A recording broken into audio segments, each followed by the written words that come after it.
Coach Smart. He will go straight to questions. We'll start in the back on the right. Dan Peck, ESPN 106.7 in Auburn. Coach, it's your first year in the SEC without Coach Saban after his retirement. I'm curious about your relationship with Coach Saban. Have you reached out to him much after he's stepped down, and also does it feel different going into this league this season with a new head coach at Alabama? No, I have a great relationship with Coach Saban, and as I referenced in the big room, I pay so much respect and so much,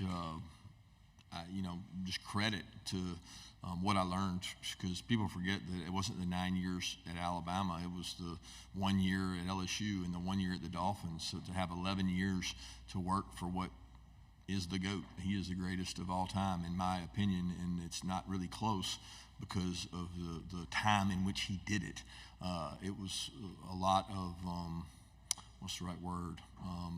It was a very competitive environment. It was not like a single team dominance, and he dominated for a long time. So we have a great relationship. Obviously, we communicate more now than we did in the past as we were competitors, but there's always been a mutual respect and a lot of appreciation, and probably more now seeing him, at the ESPYs and seeing him on TV and seeing the things he's doing to give back and be the torchbearer. I just have a lot of respect for him. Left side, third row. Coach Darryl Dapprich with the Locked On Network. Kind of give us a little insight as to the process on how maybe a homecoming opponent is selected. Obviously, there's been a little bit of a firestorm with Auburn, the deepest, oldest South's rivalry being your homecoming opponent from the Auburn side. Kind of wanted to get a little bit of a peel back the curtain on how that process and how you choose your homecoming opponents. I have no idea what you're talking about. I get the schedule just like everybody does. And, other than, your non-conference games, you have to go try to schedule those out 10 years in advance, which is an impossible hurdle. But I had no idea that was even the case. So you say peel back the curtain. I have no idea how that's selected or what goes into it. Right side on the end. Hey, Coach. Michael Bronner, WNSP in Mobile. The AJC report said that there were 24 driving-related arrests and incidents surrounding Georgia football since that January 2023 tragedy. Why does this keep happening, and what are you specifically doing to address it? Yeah, I think the number one thing is disappointed. Anytime you have a situation like that, you want your kids, your players, to make better decisions. And I always say you can't be outcome related, and I'm very disappointed in the outcomes, but I am very pleased with our process we've put in terms of education, driver safety, requiring defensive driving, education, talking about it, having leaders stand up and talk about it, bringing speakers in and talk about it, suspending players, dismissing players, which we've done. I don't know to this point any coach in college football that suspended a player for a driving citation. We have. And we've also dismissed players based on driving citations. Nobody's done that. So hopefully they get the idea and the information, but we have a really good locker room, and I feel really good about that. Like, I love the players we have. I love the locker room we have. We have good kids. We got 45 kids yesterday battling breast cancer golf tournament to raise money. So we got kids that go to Camp Sunshine, the entire team, and do a lot of good things, but not representative of what we want when they make mistakes like that. Left side, fourth row. Hey, Coach. Ben Bobick, Local 3 News in Chattanooga. Cole Spear is someone that's been in your program for a few years. When Malachi was in here, he sort of perked up when I brought him up, just how much of a leader he's grown into. And he talked about how excited he is to see the role he's going to step into for the team this year. Have you seen him grown into that leader, and what is that role maybe this year that you foresee him stepping into? He's just such a hard worker. Everybody loves Cole. He's first of all, he's tough. He's physical. He plays on special teams. He might not be the most dominant wideout. He's not a guy that's just going to win off the line every time, but he gives you great work ethic day in and day out. He holds the standard high in that room. He started contributing more and more on special teams last year. He's been able to stay healthy. He's had some hamstring issues. He's a really fast guy, and that's his weapon on special teams is his speed. But I love working with Cole. He's another great example of, we talk about our locker room. I love our locker room. I love the culture we have of our kids, and he's indicative of that. Right side, front row, and then pass the mic to the aisle, please. Coach, Steve Moulton, WZZN in Huntsville, Alabama. Coming out of spring, what do you like most about this team in particular, and what's your biggest question heading into the fall? Ooh, I don't know, Steve. Coming out of spring, I loved the practice environment, the competitive nature between the offense and defense, the battles we had on the field. Like the practices were very spirited, it seemed like, and I enjoy that. I think when you have good spirited practices, they get more out of them, and it doesn't feel like this mundane, boring work. So I really like that. As far as areas we got to work on, I mean, the depth of the defensive line, I don't think anybody in the country will tell you they got enough depth. I don't think we have enough depth. We don't have a great depth at offensive line, where years past we were probably 2 and 3 deep. Right now we have a very experienced offensive line, but we don't have a deep offensive line. So some of that's been attrition, some of that's been portal. You have to continue to create depth, because you don't know when it's going to glare its head within the season. Second row on the right. Shahan J. Rogers from CBS Sports. Coach, I was amused a little by your NIL joke out there. I'm curious, what's kind of the state in your mind of NIL at Georgia? You lost me there in the beginning. You said my NIL what?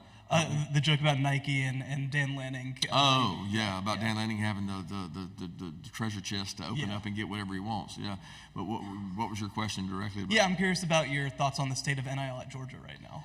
I think it's in a good place. I mean, our kids are competitive, and you know, we are different than most. We have a system that is, we believe you come in and you work your way up. You don't come in and make more money than starters. And philosophically, we stand by that. And if that costs us a player, we think we win in culture, because we don't want players that feel like there's an entitlement for a freshman coming in. And I think a lot of schools made that mistake early on, 3-4 years ago, and you could have some upset locker rooms.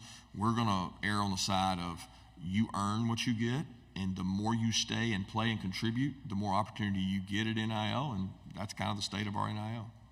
We'll go to the aisle here in the second row. Hey, Coach. Jonathan Hoppy with WTVM in Columbus. You mentioned Micah Williams and his versatility. What do you see from him, and maybe a different role in the defense this year, and what do you think he can bring in that new role? Well, he's very versatile. He's very talented. He played defensive end, which would be a 5 technique, 9 technique, 6 technique, 4-eye, all that for us last year. He'll continue to do that. We think he gives us the versatility to go outside and set edges and create plays. We've got more depth now at some spots inside that we can bump him out. He's athletic enough to play and stand up, but he's also big enough to go and battle and fit up on some big tackles. So we're lucky to have him. We need more guys like him, but better than anything he does on the field is his work ethic off the field and what he stands for. I enjoy having Michael around and what he brings to our team. We'll go here in the front row. Spencer McLaughlin, Locked On Podcast Network. Talk about Carson Beck. Had a great season a year ago, but where do you feel he can, if at all, still improve going into year 2 as the starter in this offensive system? Well, his approach to watching tape, finding out what defenses do, knowing what they're doing before it happens, the approach he has to our defense. You know, he can instill confidence in our defense, where last year I think he was focused on what he did for our offense. He can be an overall factor for both sides of the ball this year and really help the confidence of the defense. Front row. Coach Eric Bailey with Tulsa World. When Georgia played Oklahoma in the Rose Bowl, all offense, no defense, Brent Venables has turned things around. Can you talk a little bit about the job Brent's doing at Oklahoma and what Oklahoma brings to the SEC now that they joined the league?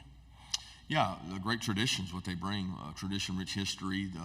What a tremendous job Brent did at Clemson as a defensive coordinator, and you can see those same elements, those same characteristics of toughness, attacking. He's going to always be good on defense. He knows defense. He understands how to attack offenses. So as he gets the players he's recruiting more and more in there, they're going to be a dominant defensive football team. And I think that's kind of, SEC has always been known for really good defenses, and he brings another one with him. Left side, second row. Coach Davis Baker, WSFA in Montgomery. Out of all the battles you've had with Alabama, you've only played them once in the regular season, which was COVID year, limited capacity. What's it like preparing to go to a place like Bryant-Denny that will feel likely like a playoff game? I'm not going to be dismissive of going to play at Bryant-Denny. It's hard. But when you play on the road in the SEC, everywhere is hard. I mean, it is just difficult to play. The passion and energy on road games, people don't. Go ask a veteran SEC coach about road wins.